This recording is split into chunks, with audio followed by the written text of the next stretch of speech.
Ave Maria. അപ്പോൾ നമ്മൾ വിശുദ്ധ ക്ലേലിയെക്കുറിച്ച് മനസ്സിലാക്കുകയാണല്ലേ.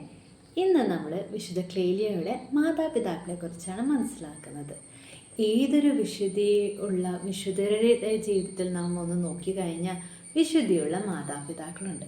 അതുപോലെ നമ്മുടെ ക്ലേലിയയുടെ മാതാപിതാക്കളും വിശുദ്ധരായിരുന്നു. അപ്പോൾ ഇന്ന് നമുക്ക് അവരെക്കുറിച്ച് പരിചയപ്പെടാം. അവരെക്കുറിച്ച് നമുക്കിന്ന് പരിചയപ്പെടുത്തി തരുന്നത് നമ്മുടെ കുഞ്ഞനുജതിമാരായ അന്നയും മൈരീനാണ്. നമുക്ക് അവരെ ശ്രവിക്കാം. ഇനിയും നമുക്ക് വിശുദ്ധ ക്ലേലിയെക്കുറിച്ച് വരും ദിവസങ്ങളിൽ മനസ്സിലാക്കാം.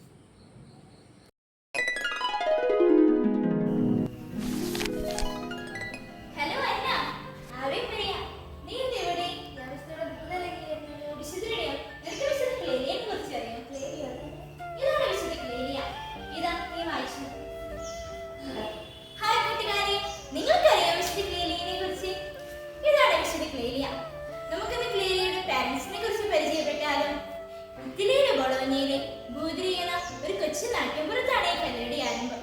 നല്ല സൂപ്പർ മാതാപിതാക്കളായിരുന്നു ക്ലേലിയുടേത്, ജോസഫും ജസീന്തയും.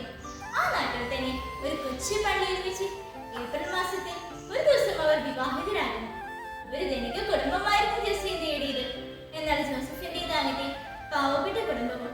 അതുകൊണ്ട് തന്നെ അവർ തമ്മിലുള്ള വിവാഹം വീട്ടുകാരെ കുറിച്ച് അതൃപ്തിയൊക്കെ ഉളവാക്കിയിരുന്നു. എങ്കിലും നല്ല ദൈവം അവരുടെ പരിശുദ്ധ സ്നേഹത്തെ സമൃദ്ധമായി അനുഗ്രഹിച്ചു.